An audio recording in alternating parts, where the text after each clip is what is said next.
Top five. Come on. Top What? five. Giannis, KD. You got Embiid. You got Joker. Joker's not top five to me. More than Luca, though. Joker's not top five to me. Not more than Luca. See, for me, Joker's just one of those dudes that's just like a nerd's favorite basketball player. Like you go add up all the advanced metrics and all that crap. So you saying Joker don't pass your eye test? No, Joker's not a dude. So See, the for me, Embiid guy then.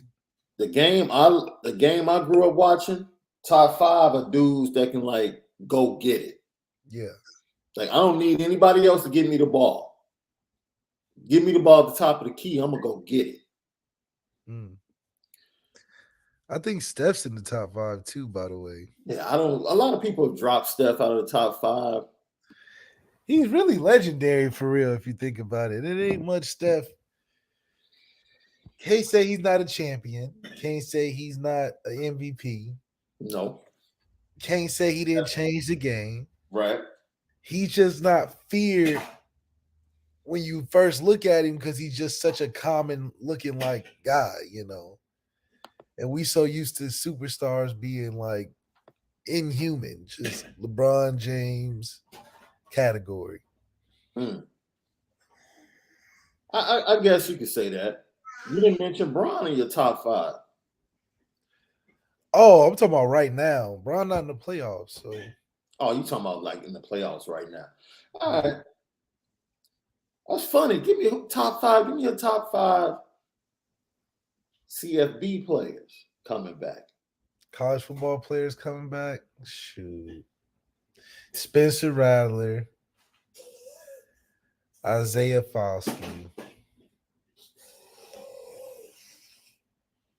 I really like Caleb. I'm just a Caleb fan. I've been a Caleb fan since he was in high school. In fairness. We know. In fairness. I really like Blake Fisher. I just think that, I want to have an underrated guy like Blake Fisher. I want to that's a guy I'm looking forward to. Who's the last guy I'm looking forward to? I'm trying to think. College football is just so different than.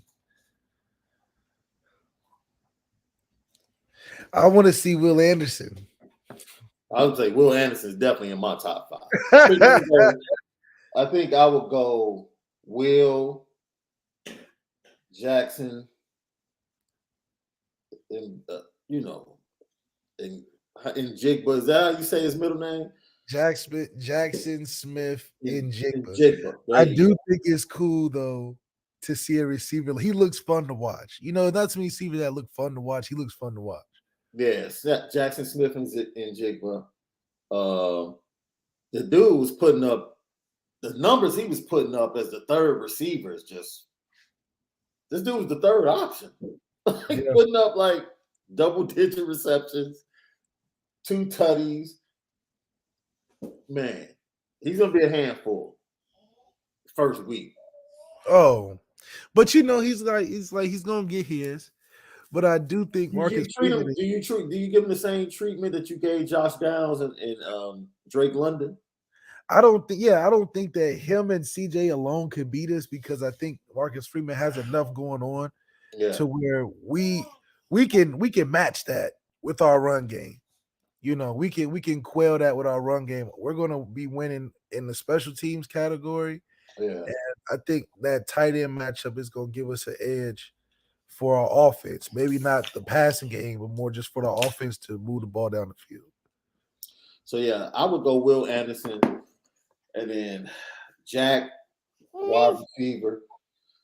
Third for me, we talk about him all the time. You probably forgot him. Our boy Brock Bowers down in Georgia. That dude can go to the league next year. Like, I wouldn't be mad if he sat out after his sophomore year. I just wouldn't. Not at all, because I think he took a lot of abuse last year, but I think he's proven everything from an elite playing level. Yeah. He was giving Alabama problems every game. Every game giving them Yeah. issues. So that would be 3. Foskey's very interesting because I think Foskey has the potential to be top 5 in the nation. Then I'll be honest. I like Jordan Battle, bro. I really do. I'm waiting to see if he takes that next step. But he has the potential to be the best safety to come out of Alabama, in my opinion. He's definitely got the name for it. I think he's definitely catching eyes because he can come down and hit. Yeah, that's what I noticed the most. And he's got a good instinct. He made a lot of plays in that Georgia game when they won that I think stood out. So I think he's the most memorable Alabama secondary player that they have this year. Him and Malik, I think that's his name, number 13. Yeah, because their DBs were Huff last year.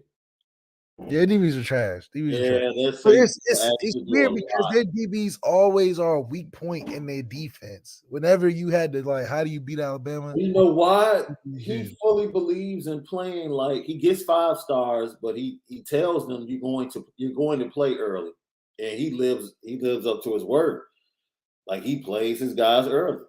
Minka Fitzpatrick, 5-star, played early. Like you just go down the list. The international championship game with 2 freshmen at the end of the game playing in the defensive backfield. So, yeah. But he does it the right way, because the guys that are usually older are going to the league anyway, Yeah, someone said Josh Downs. I don't know if I would put Josh Downs on my top 5. Top 5 in the nation? I don't know. I'm interested in seeing how Jahmyr Gibbs looks in that Bama backfield, though. Great, because he's going to have an offensive line. That's true. And he showed flashes, especially in the playoff. But Dallas Turner opposite Will Anderson. Yeah, it was just so unexpected. It's like, where has he been all season? He's probably been making plays all season, but that game, it was just like Will Anderson and him, every time. I said, oh. Yeah. And then that's when I texted you. I was like, man, where they get? Who is this guy new? And I think he said he was running back at first or something like that. Yeah. Someone said, Chris Hossfield, thank you for tapping in, my man. Please explain your take on Spencer Rattler. He's got all the talent in the world. So with a guy like that, it's just a matter of time for him to find the right situation that fits with his personality. Some guys that are really talented, unfortunately, needs a really good situation for them to thrive in it. And he's just one of those guys. I wouldn't call him a diva. I just say he's like a Russell Westbrook approach mentality to the game of football. And it's like guys like that, especially with a lot of ability, have a really sensitive ego. So when you start saying they're not good, it affects them, I think, more than the average quarterback, as it should. But I do think he's in a good place in South Carolina. It's a great support system down there. They haven't had talented quarterbacks like this. They usually go with a middle of the road guy. Right. But a top guy like this that's been touted at that height, I think it'd be good for him. How he adjusts to SEC defensive pressure and stuff, we're gonna see if he can move a little bit more. I think he's more stationary than people give him credit for. He's not a fluid mobile guy. He's more of Ian Book was a fluid athlete, I think. He may not have been a supreme athlete, but he was fluid. He didn't look stiff when he was, running around and stuff. Right. I think Spencer's a little more stiff, but he's a better athlete. So I do think he'll have some success. He's definitely got an arm, and I'm sure he got his tight end from Oklahoma down there. So I'm sure he'll have some success early, and then hopefully he can win those big games because they definitely have the quarterback to do it. We always talk about you need a super talented quarterback when you're playing a team like Bama or Georgia or Ohio State, and South Carolina has that piece, and they haven't had that since the Connor Shaw. Remember him with the ball head? That's throwback. Connor Shaw used to make it happen, yo. he used to make it happen. He used though. to make it happen. I give it to him. And you know what's crazy? Because that's a perfect segue. Because I think Shane Beamer and just the culture shift that he's allowed to happen there. Like you see the improvement. It's always going to be tough for them to recruit in the SEC against the top tier teams and to get top talent to come to South Carolina. But I think he's done a good job in the transfer portal, obviously, by getting his quarterback. But then it was kind of unfair to look at Spencer Rattler and say to yourself that he was unsuccessful at Oklahoma, because what you saw the first year he played, and definitely last year with him and Caleb, you saw the slow deterioration of that dominant Oklahoma offensive line. And the run game wasn't as dominant as previously been. And then when that happens, Spencer Rattler, like you just said, he's not like the other guys that came before him.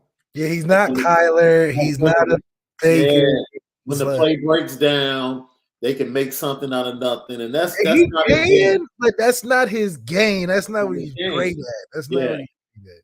He can run around, but he's not a playmaker in that way. He's a playmaker by being able to throw the ball on all type of levels. He's very talented. He can throw it deep, on that stuff. Caleb Williams, I think, showed the difference between Caleb's more of a mix between a Baker and a Kyler than Spencer was thought to be, I mean, Caleb even got a little Jalen in him. So it's like that's Lincoln Riley's perfect little mix, in my opinion. Lucky Lefty Podcast, man. Brought to you by and featuring Onora Whisky, OnoraWhisky.com, and Premium American Whiskey, OnoraWhisky.com. Man, that was a 12-minute intro. That was crazy. I'm Shaun Davis, that dude right there, the original Lucky Lefty himself, Malik Zaire. And today we're going to talk about being halfway home, right? And what sparked this for me, of course, we had another addition to the 2024 class from Princeton, New Jersey. Defensive end Owen Wafle committed to Notre Dame yesterday. Al Washington is, at this point, with Moore possibly being in the mix, a defensive line, the 23 class still out there. And what he added in Devin Houston on last week, man, Al Washington is putting in work. So we'll go over that young man and his announcement in a few minutes. But what sparked this conversation? Also, accommodate the fact that he's got some guys that got some weight. Man, he's getting big dudes. He's got guys with some frames that we You talked to one of them last week. Irish players with Boubacar Traore. That's a big dude. That's a big dude. Like, we got guys that you can see a 265, a 305 in that front. 275. Easy. And not a light 275, like bricks in your pocket. You're going to have to, get a couple guys move on out. Right. The GIF with Baby behind the glass door, like, that's Matt Bayless looking at these big kids coming in like, the weight room average is going to jump now. Man. Them boys is lifting heavy before they get to school these days. And it's always to have a better look coming off the bus. It's always. That's like you running off the sideline at 15 with the dudes you had blocking for you up front. You already knew the defensive line was going to be watching Quentin and them run on the field like, dang. Yeah, and we used to trick guys. We used to get the big guys but got chicken legs. They ain't got no weight in it. So they'd be 265, but they'd be light in the pockets. You know what I mean? Lucky Lefty Podcast. Tavis McKay. His list is Anderson and Jigba, Mayer, Foskey, Battle. You know what, man? I couldn't put Mayer above Bowers. That's just me. Yeah, I think Bowers is a more exciting player. Not that Mayer's not exciting, but Bauer is an exciting player to watch because maybe it's the way he run because he be running angry. Yeah. But Mayer's more a finesse player, like how Kareem was finesse with the sky hook. Yeah. He was real technical. That's like a Michael Mayer. Yeah. You know what I mean? Yeah. So, as I said before, Owen Wafle committed yesterday. And this is how it turned out. When he lined up, sat down with his family and friends, and was on national TV. I believe it was on CBS Sports HQ. His Owen Wafle and his commitment from yesterday. That being said, I'd like to announce I'm verbally committing to the admissions process at the University of Notre Dame.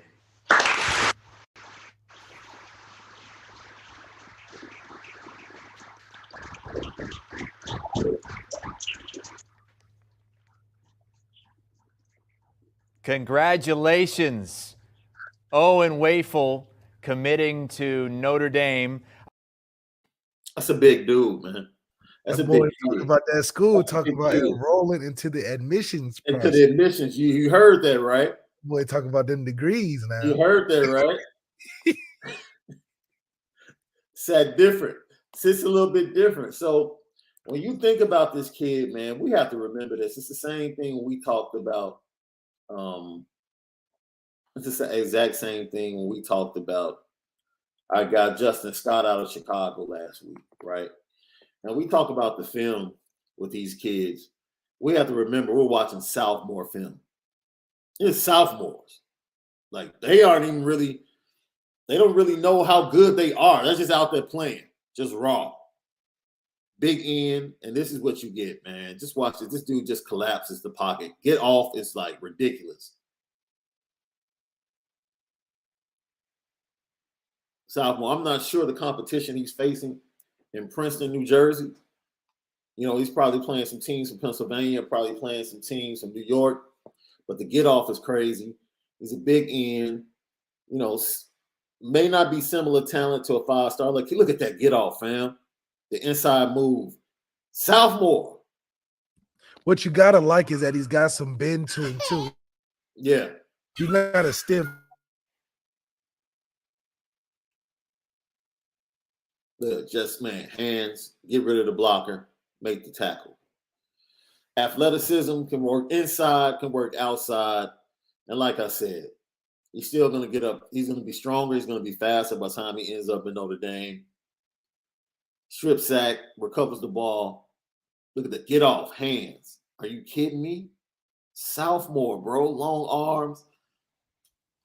Dude, you can imagine him and David Swain on the same defensive line. Dude, you see his get off. And you love the motor. I mean, he's electric from start to from first whistle to last. Fam, that's crazy. He's got some moves. He doesn't look stiff. I mean, This looks like a ball. This looks like an Alabama type of player. The type of guy that the Georgias and the Ohio States and the Clemsons recruit, like a Brian Brzee type of guy.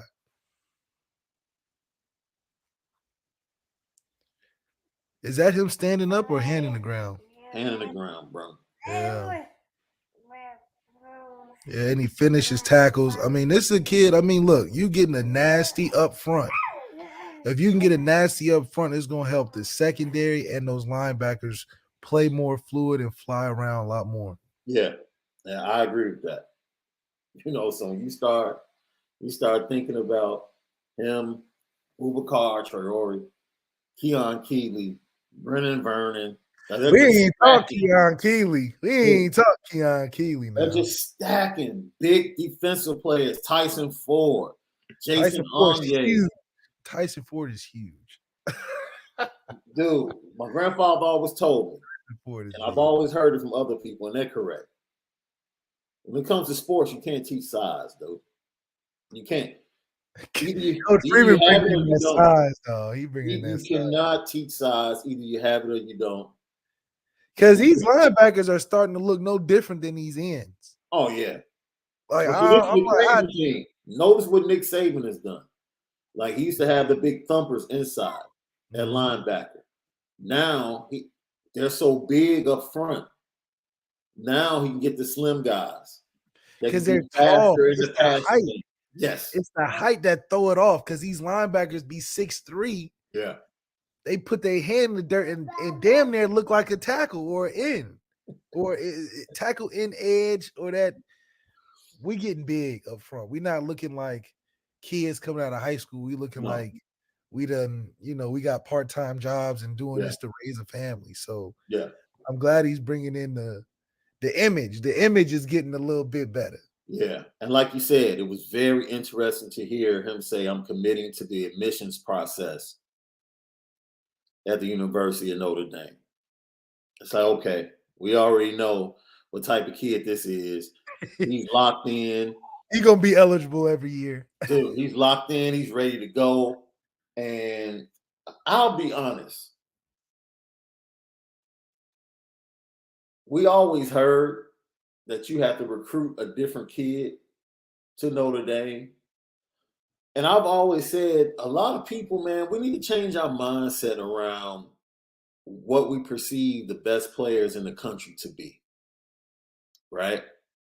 When you see a kid like Nakobe Dean and you find out that this dude is a double engineer major, you're an academic All-American, you don't think that, though. You think, man, best player at Georgia at linebacker, there's no way this kid is smart. There are kids like that all over America. So we have to get rid of what other teams have used to negative recruit against Notre Dame and remove that stigma and stop downplaying these kids. There are intelligent, elite athletes all over this country. And the bull crap they've been hearing from these top programs about Notre Dame over the past 10 years, that honestly, the coaching staff allowed it to be said. That's the thing about it. Like Marcus Freeman is saying, I'm not going to allow you to tell these kids that they can't fit at Notre Dame. He's like, I'm calling BS on that. I'm calling cap. That's cap. I'm not going to allow Alabama, Georgia, and all these other SEC programs to feed that bull crap to these top athletes. I'm going to let them know you fit. That's right. Dude, look at your GPA. You're putting in the work. You're putting in the work to pass up a 40-year opportunity like this. This is the best brand in college football. It's the best opportunity for your life. Don't let anybody tell you don't fit. Ultimately, if you don't choose us, that's cool. But don't let somebody trick you out of taking the opportunity to check it out. That's right. That's how Marcus Freeman and his staff, that's how they changed the game. Because Notre Dame is going to get the Notre Dame guys.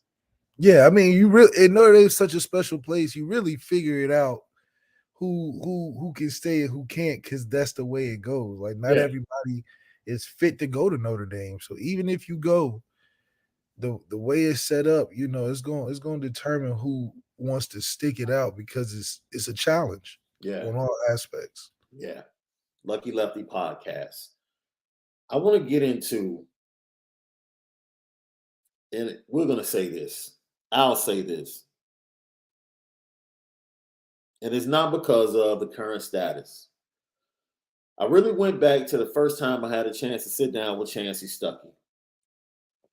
The first time he met the media in South Bend. And he told me, and I wrote an article about it. I believe it's over at Irish Breakdown. Just go ahead and type in Chancey Stuckey, Irish Breakdown, and you'll see how he explained to me that he wanted to set up his wide receiver room pretty much like a starting five, right? Skill set. He wanted a big guy. He wanted a stretch four. He wanted his two wing guys to be dogs. And then he wanted that point guard type that was going to be a technician and make sure that everybody got an opportunity to eat, because he was going to be able to go over the middle and do all of the small things to make everybody else better. So and that's an interesting concept, though. A starting five, it makes sense. You got a little bit of variety. Yeah. And for a quarterback, you need a guy that's a technician, like a point guard. Yeah. You got your stretch fours to make plays in the red zone and make high point catches like centers and alley oops. Yeah.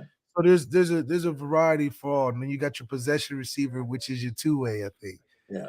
But at least it's a theme. We ain't even had no themes in the receiver room before. And what's changed for me, you know how we love our guy, right?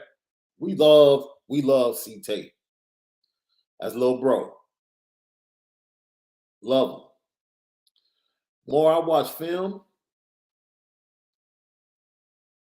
the first person, there was one player mentioned to me about Chancey Stuckey. I won't say his name because I want to make sure we stay within protocol and NCAA rules. But there was one player he mentioned to me. And at that point in time, C. Tate was the highest guy on their board. Stuckey comes in, all of a sudden they get in on all the Texas kids.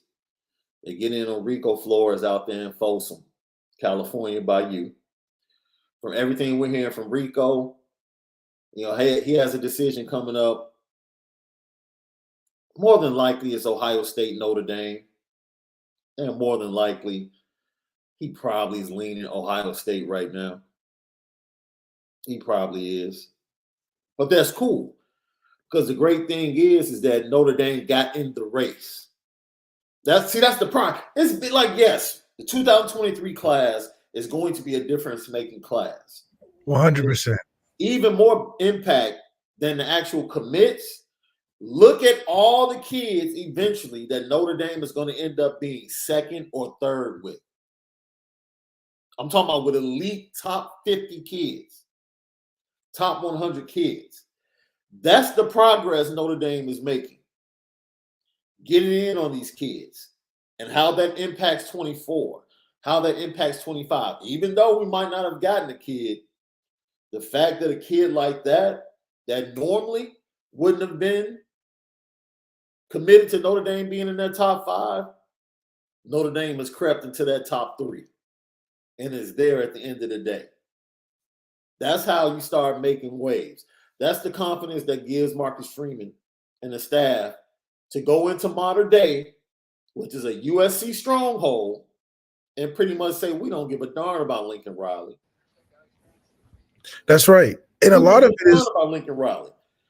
A lot of that too is coming down to all it takes is just a start before it becomes autopilot. Right. All it takes is a couple times Marcus Freeman bust up in the modern day doors and be pointing out kids, and then next thing you know, those kids are gonna see us win on TV, and it's gonna be a done deal. You know, I think he's establishing those pipelines at the right high schools, and he's not afraid of the big dogs that have been in there dominating for so many years. Yeah. And that's how you close the gap in recruiting. So, like I said, C. Tate was at Tennessee again. Similar Josh Heupel at the baseball game. And I went back and I said, you know, let me really watch film on who's left. We got Jaden Greathouse, right? Braylon James is already in the fold. You spoke to Braylon James. You love his personality. You got Rodney Gallagher out of Pennsylvania. He has a decision coming up on the 4th. He and Christian Gray both have that decision coming up on the 4th. And I really started to look at the film. Now, Rodney Gallagher actually used to play AAU with Bronny. I don't think a lot of people know this. Gallagher. That's how he started getting Instagram famous. Right. And Rodney Gallagher won the state championship as a freshman in Texas in basketball. In Pennsylvania. Then he wins football championship. If you watch this kid, he is a dog of dogs. Chancey Stuckey in identifying, I need 2 wing players that are going to be guys that go get it. We should be able to have some. If you watch the film of Rodney Gallagher, basketball or football, besides that, that's it. He sells in this marketplace in general. That's it. Paper.xyz release. And I do think Rodney Gallagher has enough of the right stuff because he is an exciting player. When's the last time Notre Dame had an exciting player on the recruiting tip? So I do think he's a right fit. He's that perfect fit you need. Yeah. And look, like I said, you guys know we love Carnell Tate, but I've had to take a step back, really watch film, and I'm like, yo, this guy Rodney Gallagher, man, he, at the end of the day, he might end up being a better football player on the next level. He has the elite talent. And Jaden Greathouse is the same way as far as football and basketball. And the way Chancey Stuckey explained it to me, he basically was like, look at the movement of basketball, whether it's the crossover or the Euro. It's all about having great feet. And if you're a great basketball player, especially a great wing basketball player, I know I can teach you how to be a great route runner. He was like, that's automatic. He said, so that's what I look for. I like to find guys that are really good basketball players that play football because I already know the movements translate. It definitely translated. I mean, Corey Robinson was a heck of a basketball player, even though he didn't try to play much. Yeah. He's a heck of a basketball player, but you definitely saw it in the game because when it came to any jump ball situation, Corey's the guy we call it. So, look, man, I'm cool. What I'm saying is, and I'm telling everybody else because I've gotten to this point, and everybody else can get to this point. As I said before, Notre Dame is still talking to Carnell, still checking in, still doing the due diligence. Carnell is still connected to Dante Moore. There's still a chance that wherever Dante Moore decides to go, Carnell will ultimately decide to go as well. However, Carnell is not in the same situation as Dante. No, he's not in the same situation as Dante. So his decision may have to come a little earlier than. But I say Carnell has, in my opinion, this is my opinion, Carnell has better options than Dante, in my opinion. Yeah, of course. I mean, you got Ohio State, Tennessee, Notre Dame. You're not missing on any of those, really. Oh, he can still go to Alabama and he can still go to LSU. Yeah, so he's got more options, but he may not have the time as everybody else. And ultimately, you think about it, I've come to the place where I'm like, dude, like, bro, we're Notre Dame. I've really come to that place. Like in the recruitment of any player. It's like, we're Notre Dame. Like, we're not about to chase you now. Like, we'll recruit you. Ain't gonna beg you now. Right. And like we're gonna put the effort in. Like you said, Dante is totally different than somebody else right now. Yeah, totally different. Dante's getting the full court press. Yeah. Everybody else, this is the deal. You know what's up. Yeah, you know what time it is. At this point, you know what time it is. Showing what it is. Yeah. We done ran out of the steak and the pork chops in the back. Right. You gotta get these little cold sandwiches. Right. Now, Dante, we got a steak reserved in the microwave. Sure. We done made him a plate. Right. But y'all got to get the scraps now. Y'all done, we getting to the nitty gritty. And like you said, the class is looking like it's going to be 25 deep. Easily. Transformational. It could be more if we wanted it to. And we got 13 right now. So we're halfway there. And that's the title of today's show. We're halfway there to the transformational #1 recruiting class. We're halfway there. Samuel and Pemba said, but they say the golden years.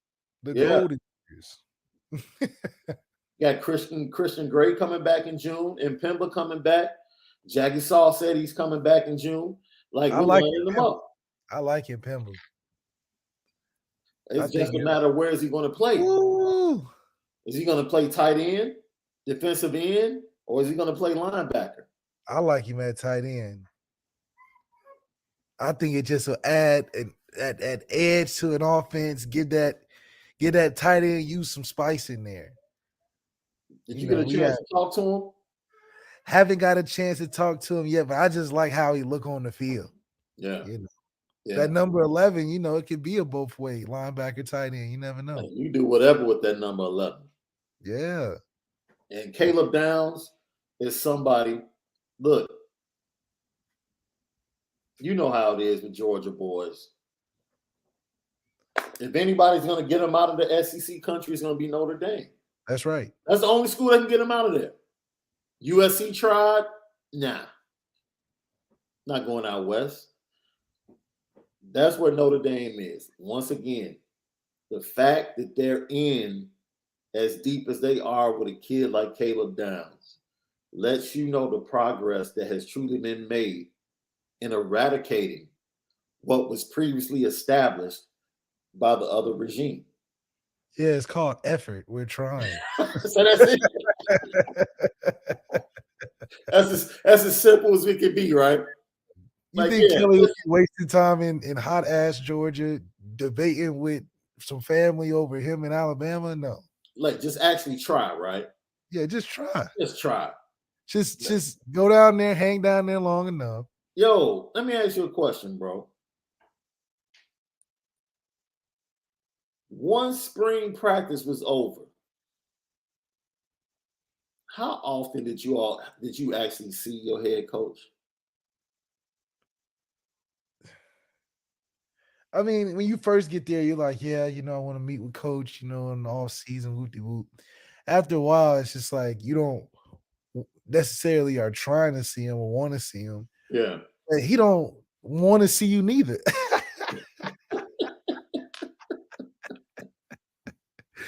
So, you'll catch him because, I used to go to the upstairs a lot in the office and stuff, So I used to see him sometime, but I think it's different. With Coach Freeman, I don't think you can catch him. He out here in California, he in New York 1 week.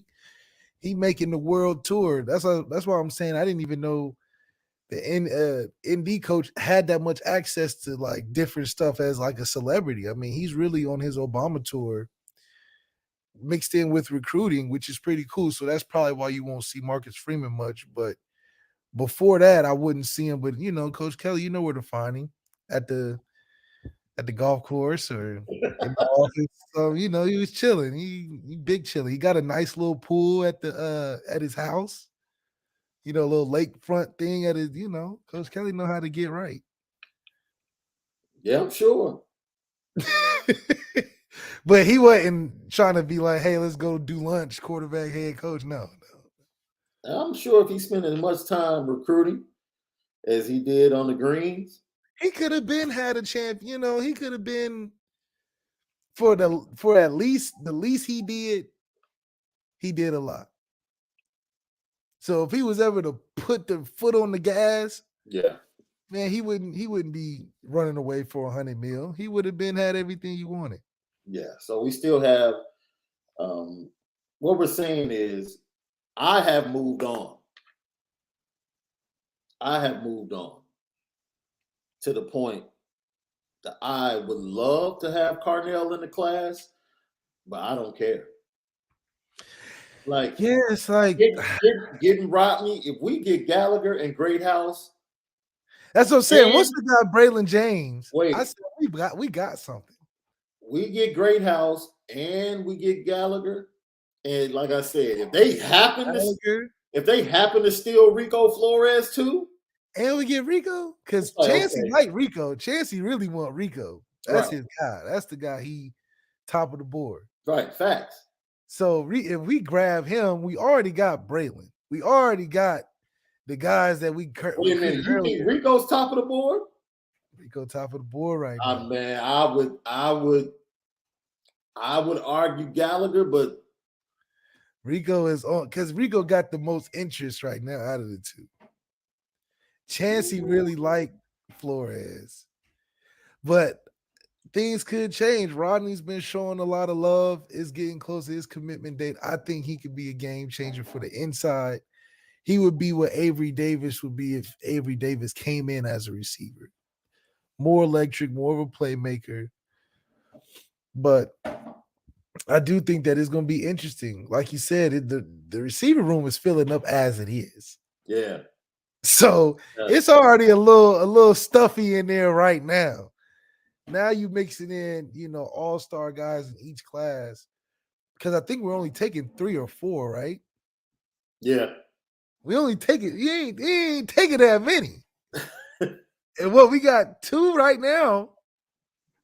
So yeah, it's Marcus Freeman's like, I'm gonna recruit you, but you got a timetable over here, partner. We hot. So, Lucky Lefty podcast. This is funny, but this is real. Drake Bowen just said, "What's up to everybody?" Drake Bowen, the man. Yeah, I hit him this morning to ask him about somebody. He just hit me back. I'm like, man, I'm doing my show. He was like, yo, tell LL Nation. I said, what's up? What's good? Drake Bowen said, what's up, everybody?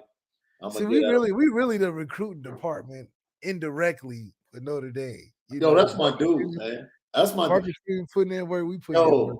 Drake and Jeremy, his dad, who was a teacher in Chicago. Man, Chicago, anytime I get the Chicago connection, his pops is a teacher. His pops taught at my wife's high school. Wow. For years before he retired. See, y'all tied in. I sat at Drake's baseball game and talked to his pops for like an hour and a half. Wow. Like we forgot. I mean, every time Drake came up to bat, we would stop talking. But then we went back to talking. That's right. So hold on, I watch this real quick. Yeah. Well, this is the funny thing.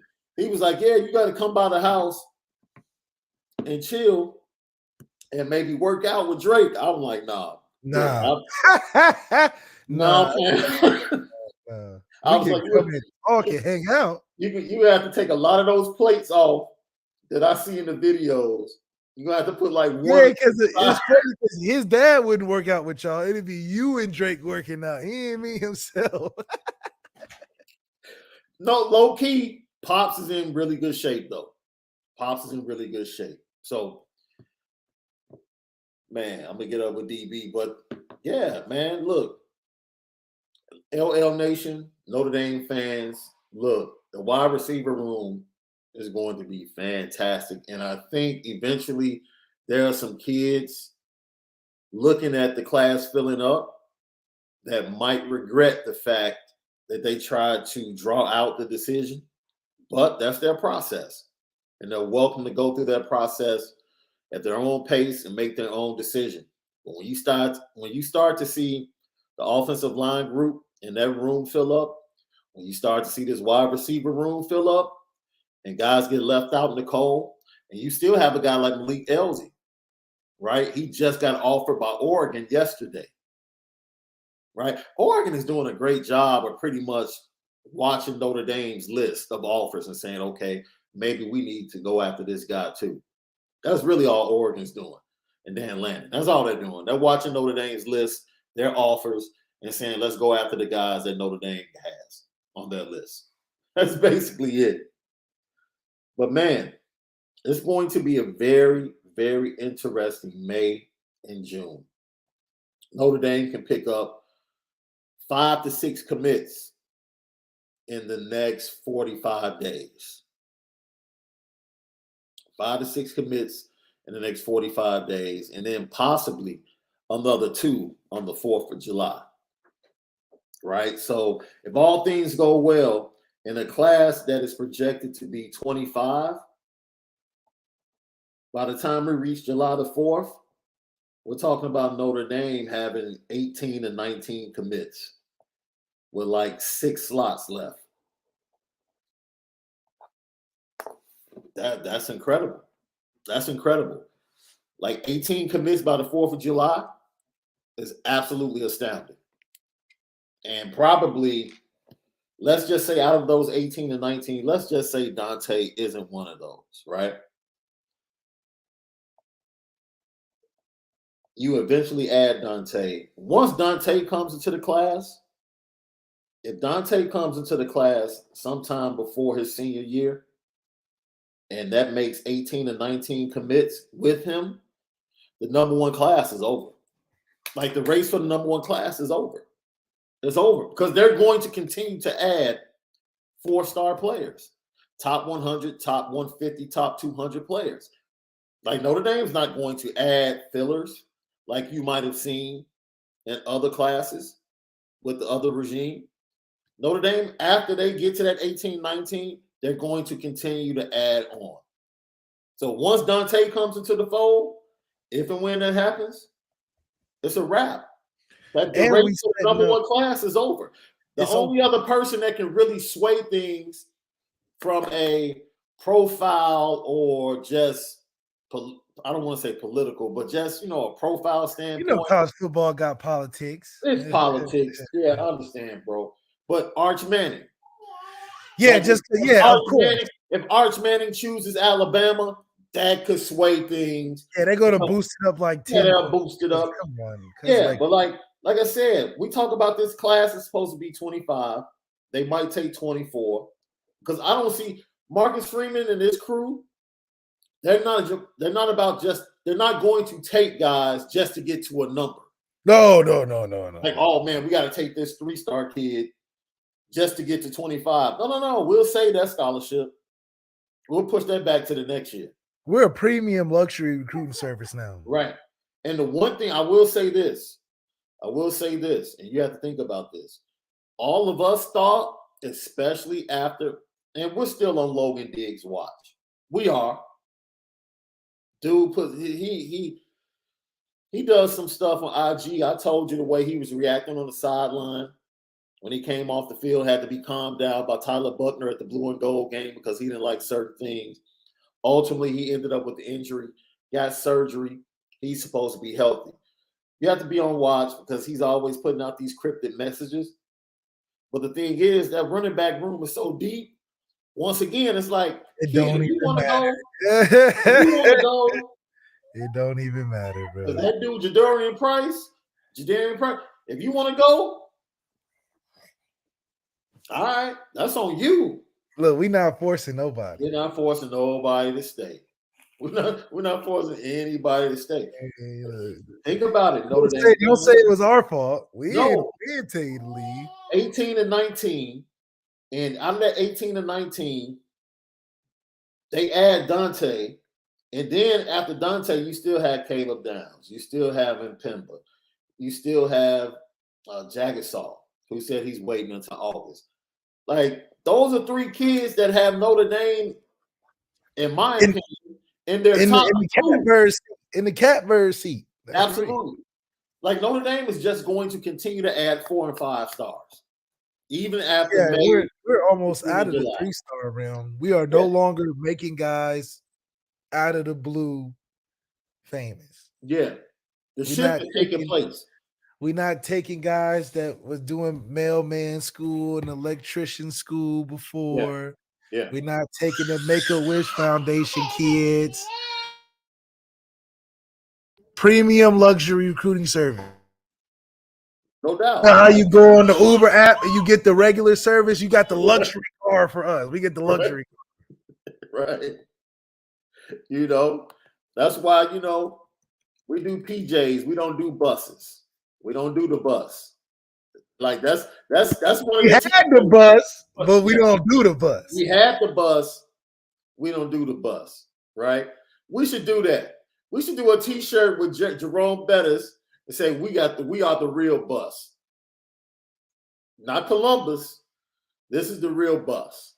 The real bus coming to Columbus. Yes. Lucky Lefty podcast, man. We love you guys so much. LL Nation. You make us get up and talk football each and every day. There's nothing better to talk about. Like, there's nothing else better to talk about than college football, sports in general, life culture, with everything centered around Notre Dame.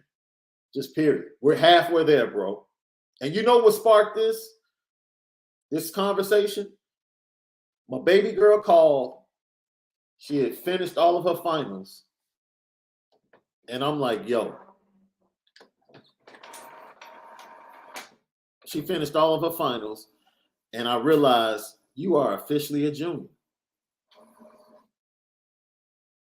And that's when I said to myself, you know what? She's halfway home. And Notre Dame is halfway home to the most transformational, yes. And we're already. Yes. And I got the same feeling. Like Notre Dame is halfway home to the most transformational recruiting class and possibly the most important recruiting class in the modern era. Now, that's just being real. It's an exciting time, man. The next 3 months should be absolutely amazing for Notre Dame fans. Amazing. Like enjoying just being in the race, enjoying just being mentioned by all of these top 100, top 150 guys, even if the decision doesn't swing our way in certain instances, the transition is taking place from a recruiting standpoint. It's definitely taking place. Lucky Lefty podcast. Let's see. Drunk Vigo, what's up, homie? Yep, I agree. It's the worst combination that the rest of the college football scene wanted to see. That's the last thing they wanted to see. Marcus Freeman with a really good staff out here beating the pavement, doing their thing. It's absolutely incredible. All big schools ND gets compared to are shaking in their boots. I agree. It's so funny. You guys can go to my Twitter page at SD2Mics. This weekend, there was an argument going on. There was an argument going on between Notre Dame fans and Michigan fans. I don't know. I think it was over Devin Houston. Oh. Because, you know, Michigan fans were like, Devin, well, Michigan really didn't want him. And it's like, okay. Okay. All right. Now you didn't really want him. Right. Now you really want him. All right. You're going to be that fan base. I got it. Then it's like Notre Dame. This is when I had to jump in. Like Notre Dame would go 8-4 in the Big Ten. I said, what? So then somebody had the audacity to say Notre Dame wouldn't even win the Big Ten West. I said Notre Dame. Whoa, Wisconsin and Minnesota and Iowa? Illinois and Iowa. I said, man, look. What do you that's the disrespect I don't get. It's That's like after you whoop on somebody, you know how you whoop on somebody in a fight and your boys pull you back and they get a swing in while your boys are holding you? Yeah, it's like and they want to act like they won the fight because they got the last lick in. That's Michigan fans, right? They got that last win. They got that last win in 2019 in the rain. And now they want to talk trash. And they forget about the two whoopings they took at Notre Dame Stadium prior to that. Like, they forget about that. Those were bad, too. Right. Totally forget about those. In a semi-close game there, but we got them bad at home. It's crazy. So that was funny to me. The fact that Michigan somehow, some way, because of the last season they had, thinks that they're at the same level of Notre Dame. I'm like, yo, compare those last 5 years. Forget what are the last 5 years looking like. At this point, I would say Brian Kelly's a better coach than Jim Harbaugh. College, yeah, for sure. That's all I'm saying. But that's because do you know what it just took for me to say Brian Kelly is a better coach than that's not much because Coach Kelly is just consistently average. But that's hard to do in college football.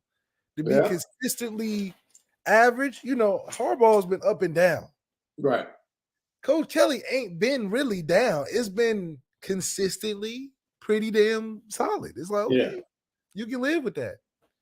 And I got Rob Titoff. I'm sorry, man, because I saw it earlier when you asked, does Dante decide before July the 4th? I don't know. The way he going about it, he might just decide on signing day.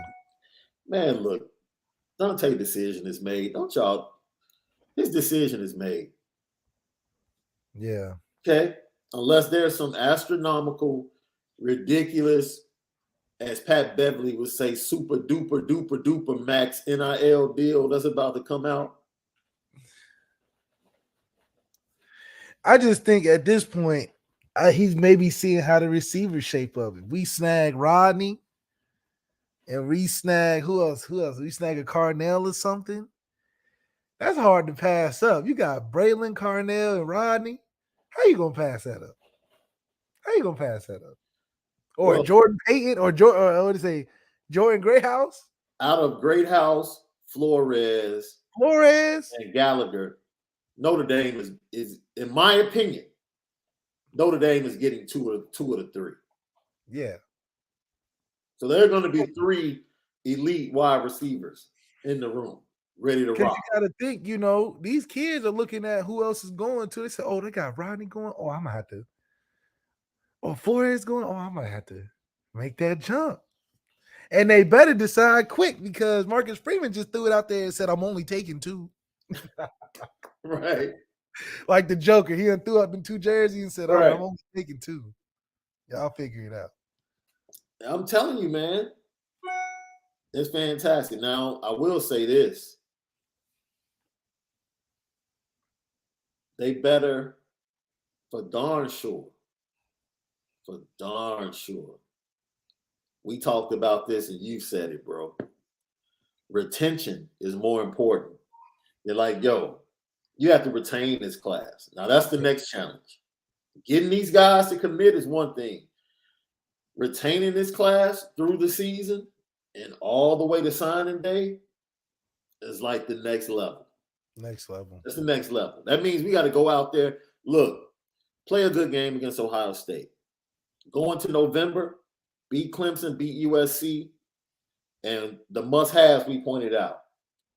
Cal, Marshall, UNLV.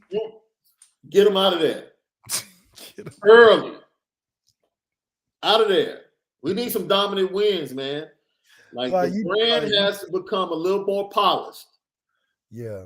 None of this scraping to the fourth quarter with giving teams all the hope. Yeah. Teams be having the most hope. Like they pray harder than us going into the game. All the hope they go in there with. NH. Does Ronan Hannafin fit in there? At Notre Dame? Heck yeah. That's the hope, dude. If you can play football, you fit in. Yeah. You would have to be a jerk not to fit in at Notre Dame. Yeah, you gotta be pretty down bad, You gotta be pretty. I mean, as a person, you have to be bad to fit in, right? I talked to Charles Jagasaw. He flat out told me, Notre Dame reminds me of what I've lived and been used to my whole life. He's a small town kid, private school, small student body, great friends, great family. Reminds him of being at home. Now, he's going to listen to Missouri, Iowa, Michigan, all of that. At the end of the day, let him go through his process. And part of his process is the fact that his mom hasn't been able to make visits. So this is going to be her opportunity in June to get down, meet people, see the campuses. Ultimately, big boy is going to look. Dante and Pemba, Jagasaw, and 2 of the 3 receivers. And I'm going to step out there and say Christian Gray. Oh, Christian Gray. That's one we ain't talked about in a minute. That's 6. That's 6. That's 6 right there. That's getting us to 19. I mean, those are guys that just based upon my feeling. Yeah. Based upon my feeling of where things stand today. Because things can change in recruiting. You got a bad phone call from a coach. Anything. Coach get fired, let go, something. All of that. That gets you to 19. So I feel good about those guys. I feel really good. As I said before, between Flores, Gallagher, Greathouse, I feel like we're getting 2 of the 3. Yeah. I really do. I think we'll get in Pemba too. I do too. I think we'll get that's 20 right there. I do too. I do. And what happened with a lot of these players, like in Pemba and Christian Gray, both of those guys were so impacted by Marcus Freeman. Marcus Freeman has been recruiting Christian Gray since he was at Cincinnati. Yes, it's at Cincinnati. Yeah, So yeah. the relationship is already there. Marcus Freeman's like, I've only gotten better, baby. Marcus Freeman was the main reason Mpemba almost pulled the trigger. Yeah. Early on in this process, right? But when you're a big time player, you have people around you. They're like, man, wait a minute. I understand how you might feel about Marcus Freeman. I understand how you might feel about Notre Dame, how things are changing. But let's go through this process and see what other people have, right? But it's funny. Those kids were about to pull the trigger, and all of a sudden, here comes LSU. Here comes Alabama. Everybody jumping on what Notre Dame had already established. Yeah, absolutely. We are right? definitely ahead of the line. And it might look like those guys faded on Notre Dame when the truth of the matter is they were just learning and gathering information. Yeah. And at the end of the day,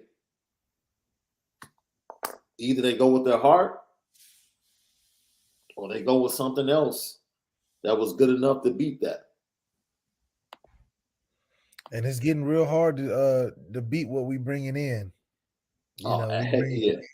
It's getting because we getting better and better every recruiting cycle, every quarter. So before you know it, we're gonna have people that's gonna be begging to come. Oh man, you can say it again. Lucky Lefty podcast. So sorry guys about that idiot in the chat, man. We getting the spam. We must be doing something right. We getting the spam. You know, they see the likes building up. They're like, oh, let's hop on. Our guy, I love our guy, Bob. Bob, long time, man. How you doing? So excited about this program now. I damn have tears in my eyes. Damn near have tears in my eyes. No excuses. That's what's up. I like hearing that. There's definitely no more excuses. I mean, we could point to 50 different things in the previous administration leading up to the season, like, oh man, who's the quarterback? Who's going to be the D coordinator? What are we going to do here? What are we going to do here?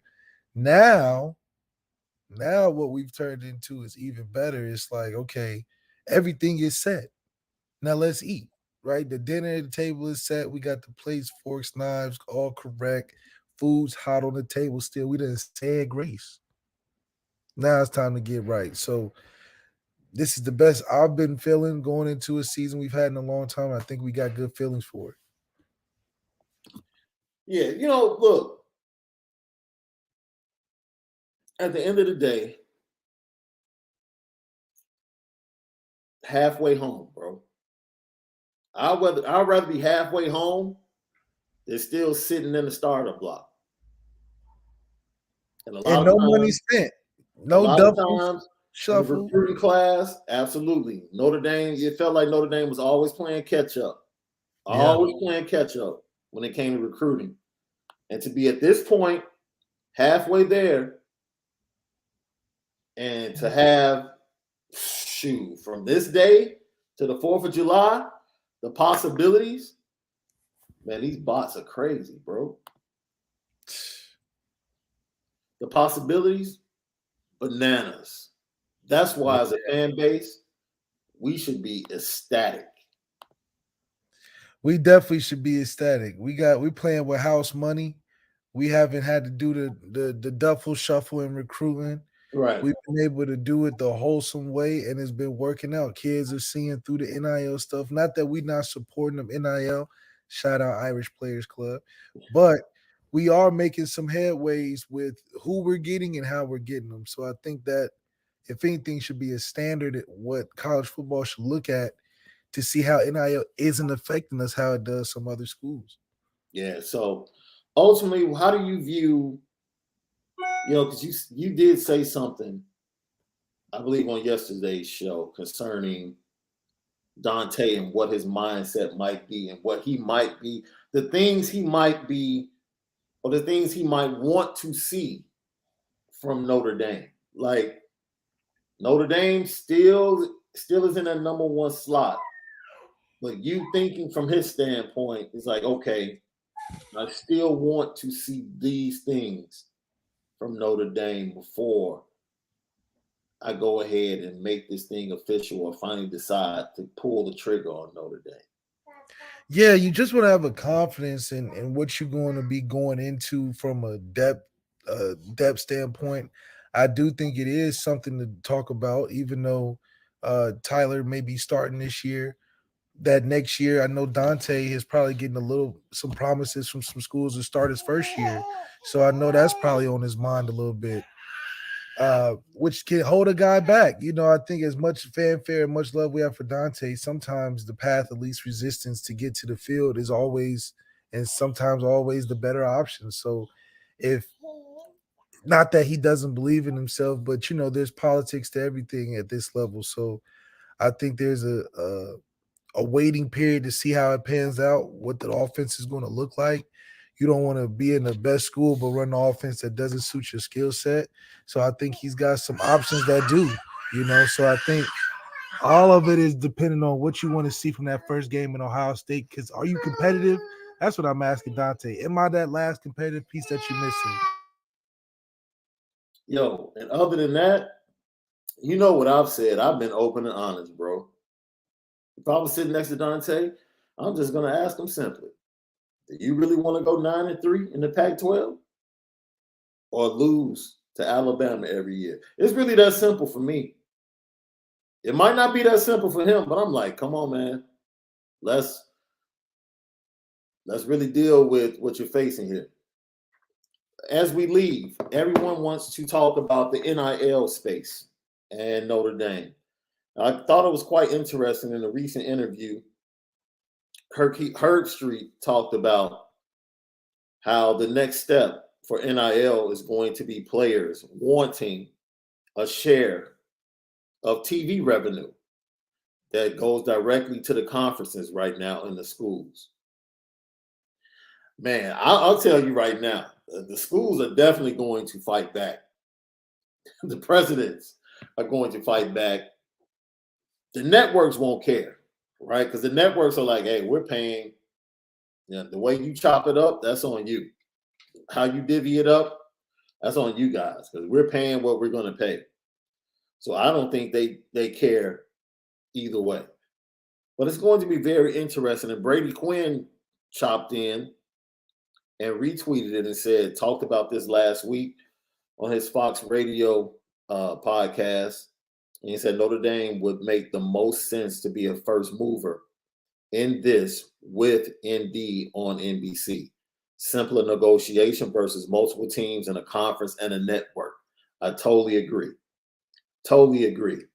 This is when the pendulum for NIL begins to swing positively in the direction of Notre Dame.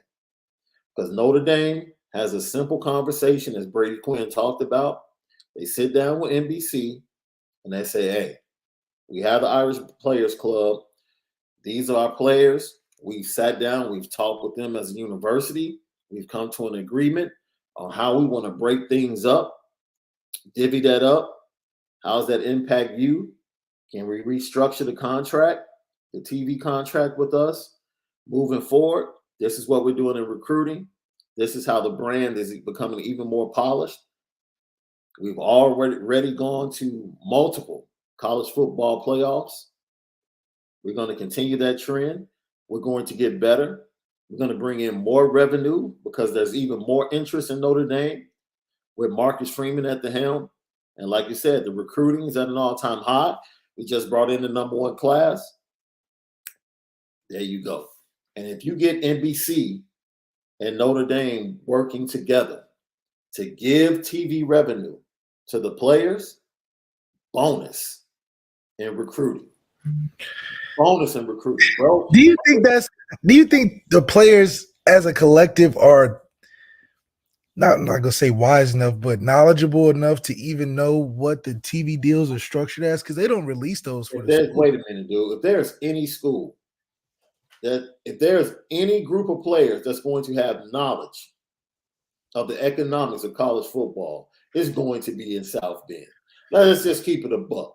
No, it ain't. Let's just keep it a buck.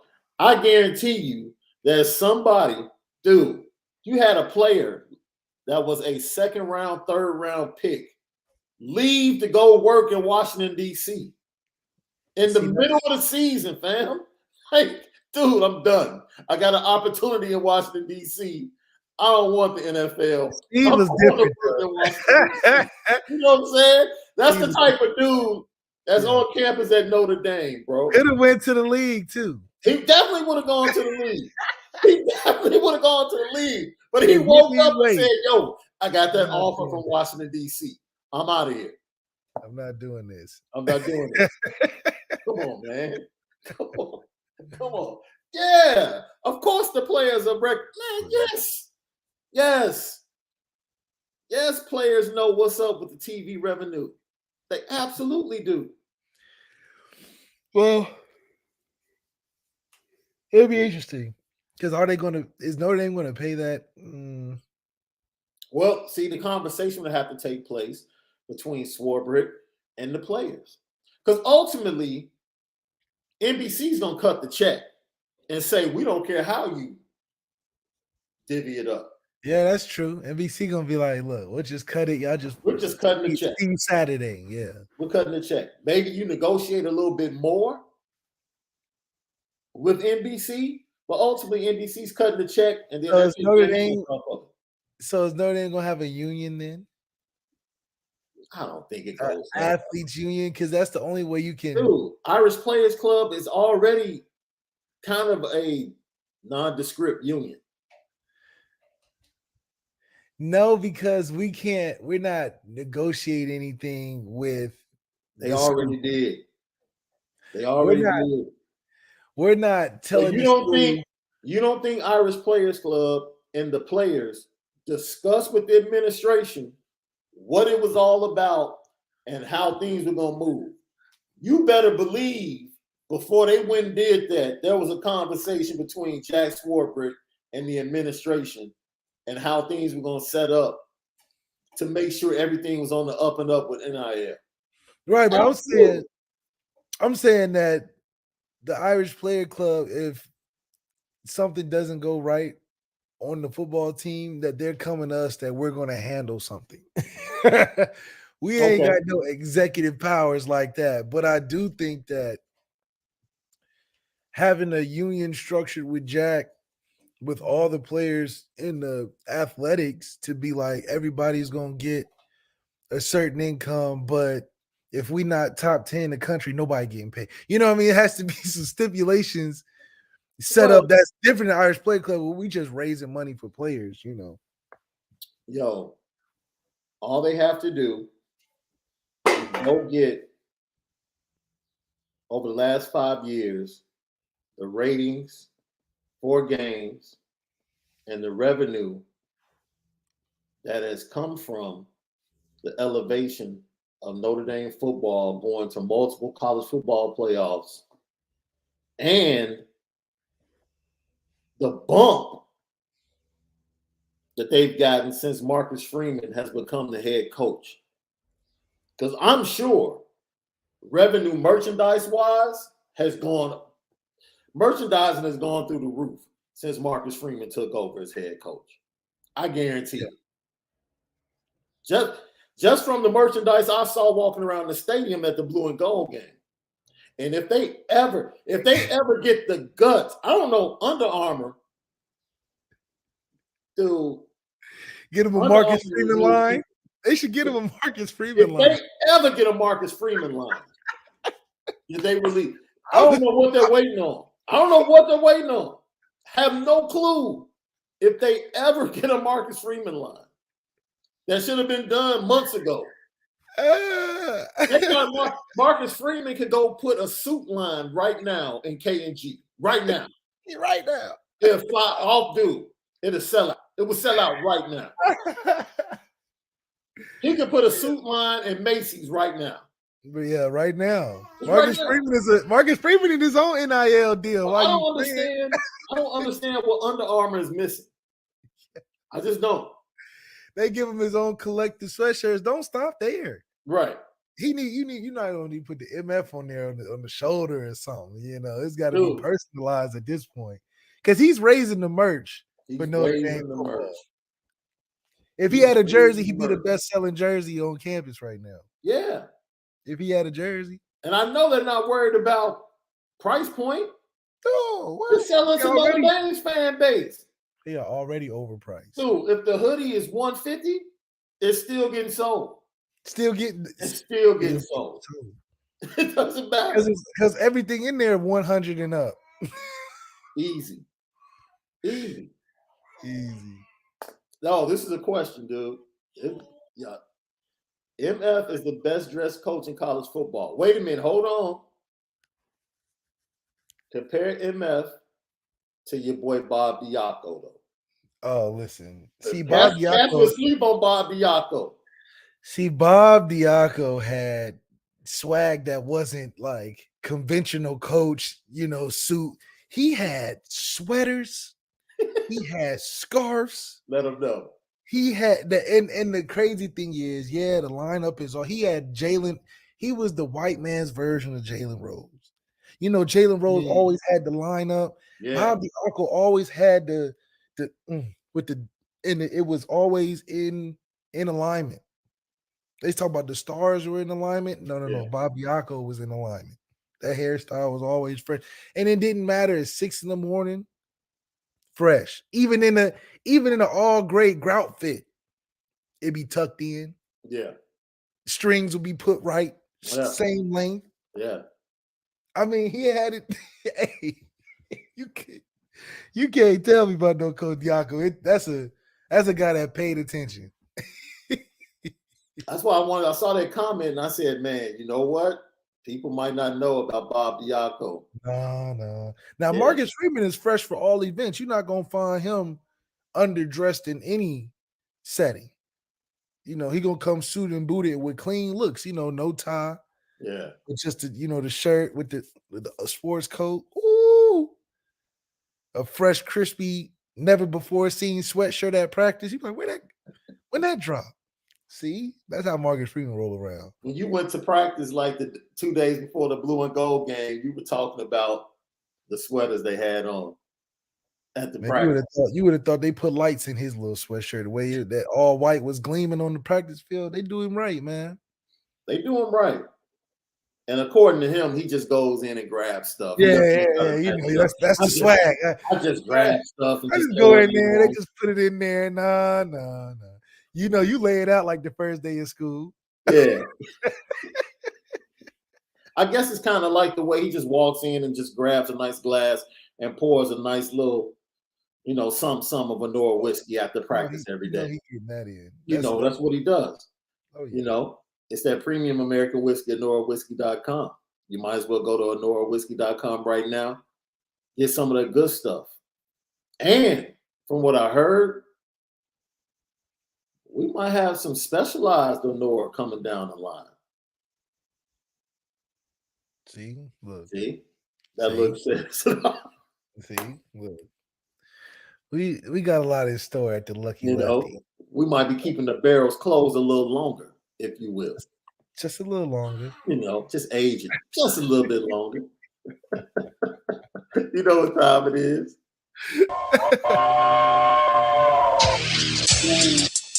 Petticoat.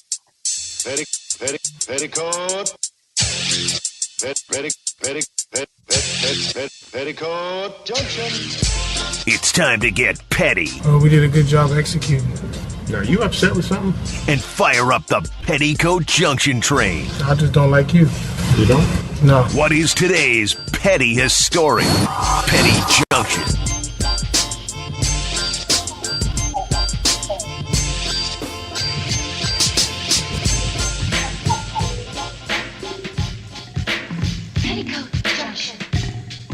Petty Junction, petty story of the day. Each and every day right here, Lucky Lefty Podcast. Yo, so I could put Pat Bev back on the petty train. Why was he talking so crazy though? Like, did he know he was on national television? He was talking. Doesn't care. Hey, Stephen A was like, "Hold on, brother. Like, you sure we got these cameras on?" He couldn't even approach it like how he probably wanted to. He doesn't care, right? And he's to the point. I really told somebody this: when you have someone that doesn't care on the court, right? And they try their best to be politically correct off the court because they know how their persona is going to be taken differently than other people. It never works. He knows he just got his last big contract. Okay. So he's getting ready to transition into the media. He don't give a darn. Oh, that was his coming out party. Yeah, he doesn't care. He's like, all the things that I wanted to say now, I didn't like the way he threw Paul George under the bus. And he's like, I talked to somebody last night. I'm just going to go ahead and say the name. I talked to Paul George last night. I'm like, damn. Uncut. He wanted an uncut deal. He just I will say this. Can you imagine if he was actually sitting at the table with Skip and Shannon, though? Nah, Shannon would have looked out and been like, hold on, bro. Don't be. Nah. Skip would have been asking him questions. Skip would have said something crazy. And he would have let Skip know, like, dude, nah. No, Skip is a fan of Pat. They a fan of Pat. It's Pat just going so hard, like he not an NBA player like the rest of them. That's the crazy part. But it does make sense. If he ain't gonna get no more money, he can't squeeze no more juice out the league. He ain't got nothing to worry about. He like, man, I ain't got nothing to hold back. So basically, I'm gonna go ahead and say that Matt Barnes goes on the petty train. He responded to Pat Bev, whatever. The reason he's on the petty train is his premise. Because he was asked whether or not things should have been, whether or not CP3 deserved the criticism. He never answered the question. Never answered the question. He went straight at Pat Bev. Went to full defense mode of his boy CP3, and it's like, man, stop. It. Just you can get on Pat Bev, but just you can answer the question too, because Pat Bev wasn't wrong. Answer the question, bro. And then to go and say, as a role player, we can't talk about stars. No, that was the wrong thing too. I said, how clownish do you sound, dude? You was in the NBA getting paid too, Matt Barnes. Just because you didn't shoot as much, you was getting paid just like everybody else getting paid. Dude, just because you spent most of your money chiefing. See? But Pat Bev would never say nothing like that. He would never say no role play. He see himself as Kobe, probably when he's on the court. Dude, be great at whatever you do. Yeah. Be great at whatever you do and never let anybody take your shine. See, that's the point I really want everybody to get off. I don't care if you're an attorney, big defense attorney. I don't care if you're a public defender. Heck, I don't care if you own your own garage repairing cars. I don't care if you're a student right now. I don't care if you're a C+ student. As long as you're doing your best, that's all we can ask. That's right. If you don't have a photographic memory and you can have all A's on your report card, that person's not better than you. No. All you can do is give 100% of whomever you are. And if you can do that, that's it. And get the best out of all the abilities you have. As long as you can do that, be cool. Yeah, you're cool. Yeah. That's why I call BS and cap on what he was saying. Like, man, how are you trying to minimize? Like, you were a role player. You minimize yourself. You gonna minimize yourself to protect CP3? Who really, he was true. He didn't play good. What you mean? Where was the lie? Where was the lie? See, I wouldn't call him no cone. Now, I wouldn't have did all that. His defense is ridiculous right now, dude. He called him a cone like Pat Bev is an offensive juggernaut. Man, come on, man. I would have said, teams ain't game planning for Chris Paul's defense. But I wouldn't have said the man's a cone. Dude. Stephen A tried to clean it up and was like, okay, I get it because he's shorter. He said, no. He said, the cone that you sit there and do drills. Man, facts.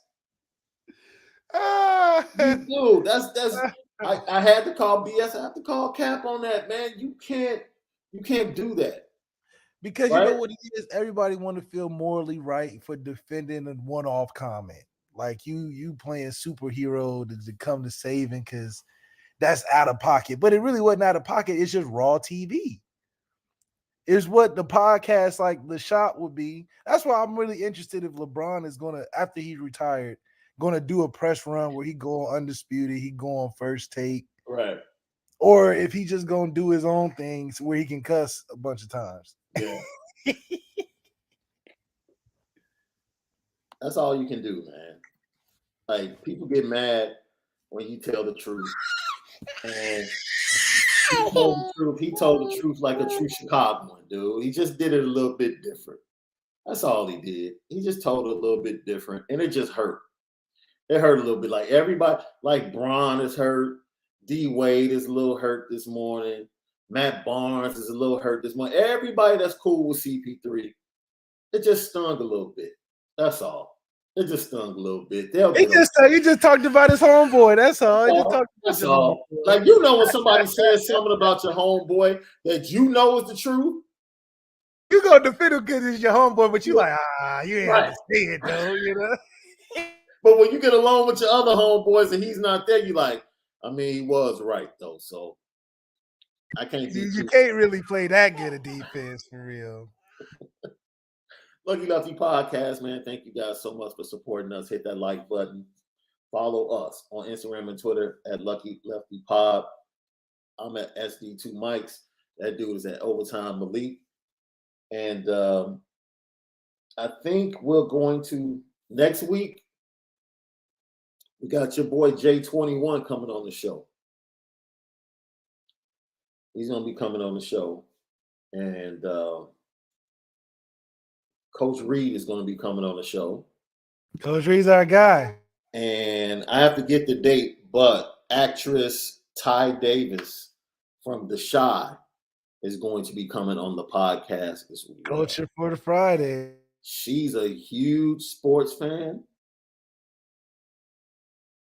And it's going to be an interesting show with her. She's a handful. I'll just leave it at that. She's a handful. But that's what we do, man. Lucky Lefty Podcast. For my boy Malik Zaire, Overtime Malik, I'm Shaun Davis. We bid you adieu. Go get some of that Onora whiskey. And as always, have a great day. Make sure you spend it different. We'll see you tomorrow. Same time.